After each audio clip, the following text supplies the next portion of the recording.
అందరికీ నమస్కారం. కార్తీక మాసం వచ్చి ఈ రోజుకి 15 రోజులైతే పూర్తయిందండి. ఈ రోజైతే పాడ్యం కదా, దీపాలు అనేవి ఇలా తులసమ్మ దగ్గర నీటిలో వదులుకున్నాను. నేనైతే దశమి నుంచి వదులుకుంటున్నాను. కొంతమంది పాడ్యం వారికి ఇది కార్తీక దీపాలు వదులుకున్నాక మళ్ళీ లాస్ట్ అమావాస్య పోలు పాడ్యం వస్తుంది కదండి, ఆ రోజు అనేది ఇంకా పూర్తి అయిపోద్ది. అంతవరకు కార్తీక మాసం పాటించి రోజు ఉదయాన్నే సూర్యోదయం ముందే దీపాలు అయితే పెట్టుకుంటాం. ఇంట్లో పూజ చేసుకున్నాక మేడపైకి వెళ్ళాను. ఇక్కడైతే పుదీనా చాలా బాగా వచ్చిందండి. పువ్వులు ఉంటాయని అయితే వెళ్ళానండి, కానీ అప్పుడే సూర్యోదయం అవుతుంటే కొంచెం బాగుందని చిన్న క్లిప్ అయితే తీసేసుకున్నాను.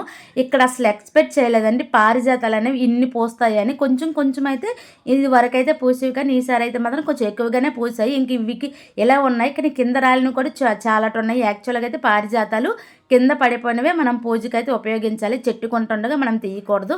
ఆల్రెడీ కిందన పడిపోయి ఉన్నాయండి పారిజాతాలు, అవి కొంచెం తీసేసుకొని ఇంకా మందార పువ్వులు, విరజాజులు అవి కూడా ఉన్నాయి. ఇంకా ఉదయం దీపారాధన చేసేసుకున్నాను కదా, సాయంత్రంకి అయితే ఉపయోగపడతాయని ఇలా తీసుకొచ్చేసాను. వీడియో నచ్చితే ప్లీజ్ సబ్స్క్రైబ్.